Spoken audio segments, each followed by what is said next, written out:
And the daily Qtec chart shows this ongoing demand line that was qualified yesterday on the open reverse break. So here's the true high over here at this close on the 4th, and then subtract this close from the 5th from it, add it to this true high, and this true high for yesterday on the 6th exceeded it, then promptly turned around and closed underneath the qualified demand line to get it qualified from ongoing status.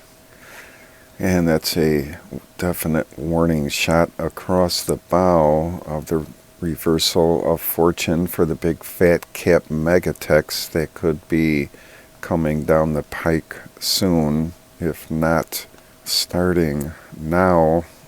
But in the pre-market hours, they're bouncing back a little bit. Here's the NASDAQ 100.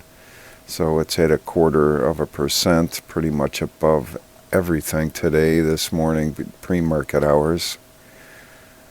And with all the bands turned back on, you can see that the channel 3 low was bent down on this reversal bar. Same thing with the Stark band, lower band, so they're pointed down now. The Bollinger Band mid-band is at 158.47 and should be good first support before hitting these levels. And it must be closing under this trend factor down 1 that gives the signal to print the P alert up.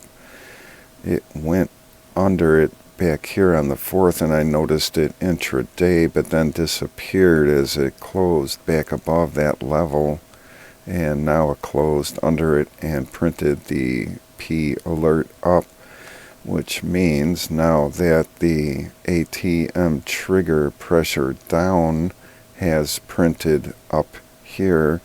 That up means that it could possibly go back down to here. As you can see, it gets designated pressure up down here. Put your contrarian hat on, and that does not mean that it will happen where the pressure down takes a dive down to up down here, at least not right away. This can go on, as we know, for quite a long time here. And the fast trigger down ticked down again. That moves fast though, so it can reverse to the upside quite quickly. And as long as the slow trigger down stays above its overbought line, and it does that, gets above the oversold, we're in good shape.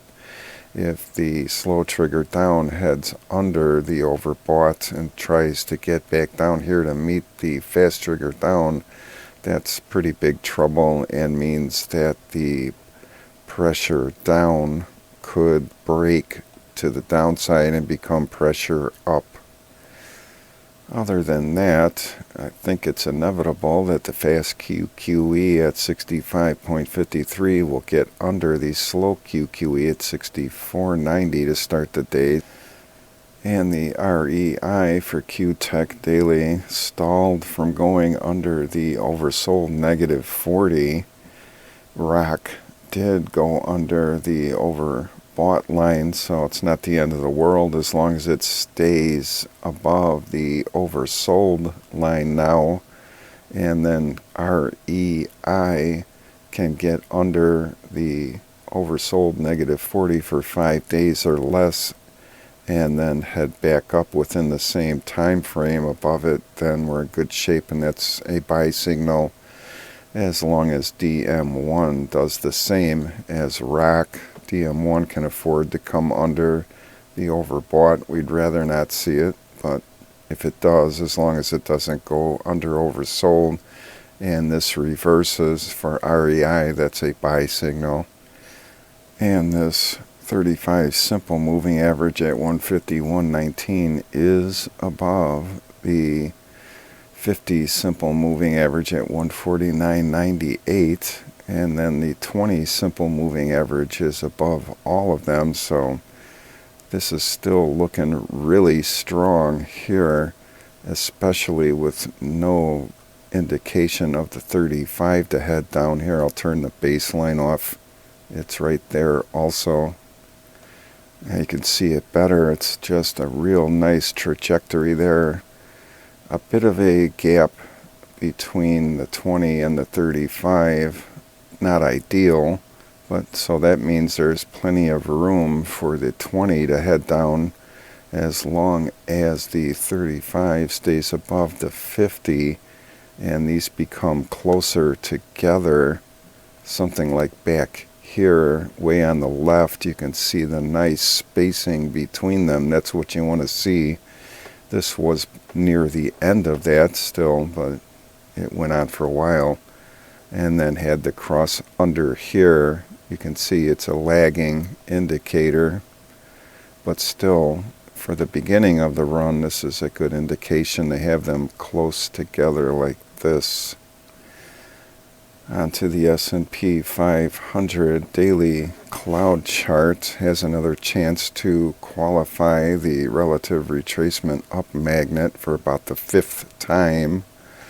So if there's a close above this close for today on the 7th, then this magnet level will be qualified again.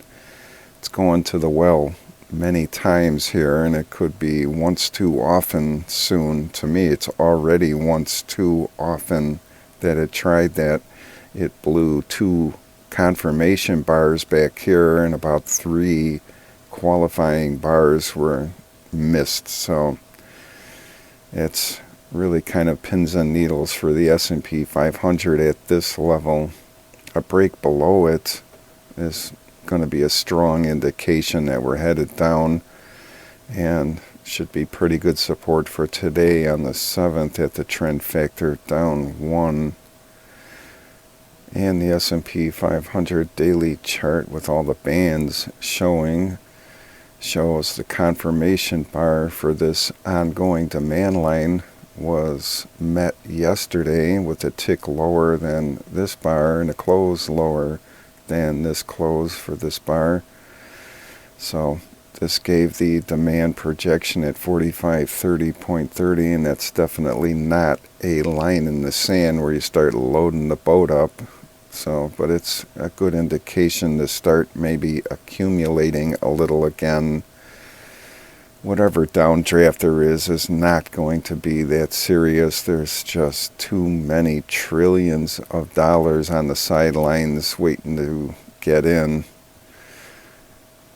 And these 2 ongoing supply lines are still pretty good resistance, along with the weekly ongoing supply line. So we have 2 dailies, and they're at 4598.64 and 4599.13, and the weekly ongoing supply line is at 4498.75. Looks exactly the same as this one.